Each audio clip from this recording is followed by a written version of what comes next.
up. Welcome back, everybody. We are with Sophie, but first, we want to encourage you guys at home to share the beauty of the season with us. Throughout the month of October, we are asking our viewers to submit your favorite fall photos for a chance to win a $1,000 gas gift card, excuse me. Just post your photo, petrol. She would say petrol. Just post the photo to our Facebook page and use the hashtag Home and Family Fall Photo.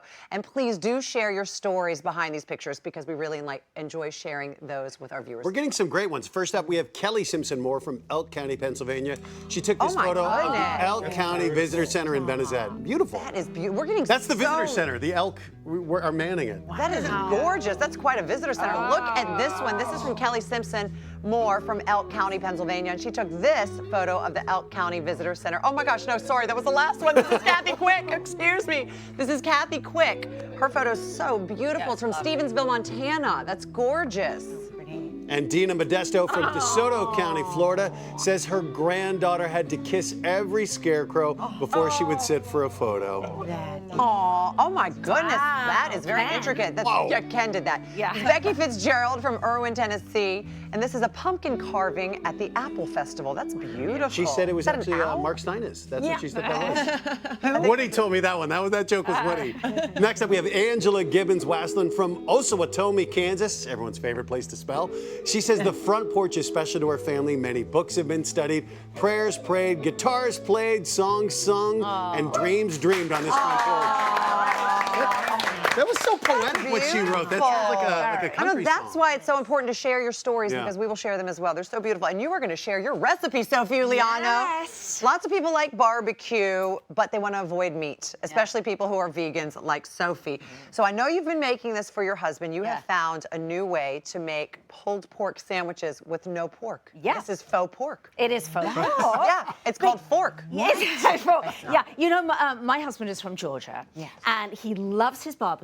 So I wanted to make him a pulled pork sandwich, which was a healthy version and meat-free. Okay, so what does this recipe involve? Well, the ingredient that I chose, because the thing is, when I'm cooking meat-free, as important as the taste is the texture. Yes, the most important. It's actually most important. So I decided to use something called jackfruit, all right? Now, this is a jackfruit right here. All right, it is the largest tree fruit in the world. It hangs on a tree in Southeast Asia. But you're actually going to see jackfruit a lot in the stores right now. Kim's reaction is she just goes, no way. You don't know Jack, Kim.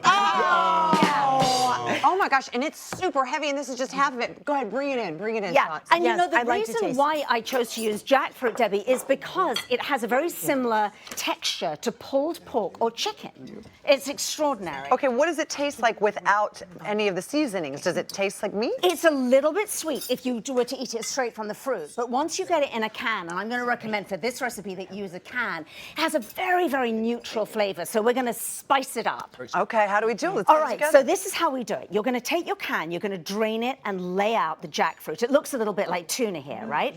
Now I'm going to make a barbecue seasoning. So to make that, I'm putting in some smoked paprika, sea salt, ground pepper, some coconut sugar, which gives it a nice nutty flavor. We have here some ground chili. We have some ground garlic. And then the thing that really kicks up the flavor is some chipotle paste. All right? Can I just interrupt here for a second? Yes, please. I'm from Georgia. Amazing. And I just have to say, this tastes exactly like a pulled pork sandwich. Like, it does. It's so good. Oh my gosh, I can't wait to taste it. so much like a pulled pork. Thank you, Ken. And that's great coming from you. So now what I'm going to do is I'm going to just put the seasoning over the jackfruit like this. Tongs, just sort of toss it around so you make sure that the jackfruit is really, really well doused. Really doused, exactly. Right, that word, Debbie. Now, guys, I have sauteed some onion and some carrot shreds, and the shreds add to the texture of this pulled pork. So that's pre-done. Now what I'm doing here is I'm just going to add all of the jackfruit into here. So you cook it? You cook it, and doesn't need very much cooking. So what I'm going to do is I am turning up the heat here, and what you want to do is I'm then going to have this ready, but you want to fry it so that it caramelizes, it slightly browns. Now, the next thing that I'm doing is adding barbecue sauce, your favorite barbecue sauce. You can use any Is it going to brand. change the texture when you cook it? Will it get tougher? Not really. What happens is you're going to, as you can see here, I'm just mashing it up so that you get the fibers like the pulled pork. But really, essentially, Debbie, what you're doing is just heating it, and you leave it with the lid on. I'm not sure where my little lid is. Here it is. Oh, here it is. But you're going to leave it for about 10 minutes. And this is to let the flavors all meld together and get that delicious flavor. Now, after 10 or 15 minutes, let's do the get rid of A fraction those. of the time to make real pulled pork, which is Oh, also right, a big exactly. bonus. Not 10 hours. All right, Exactly. ready? Now, let's And see. ta-da.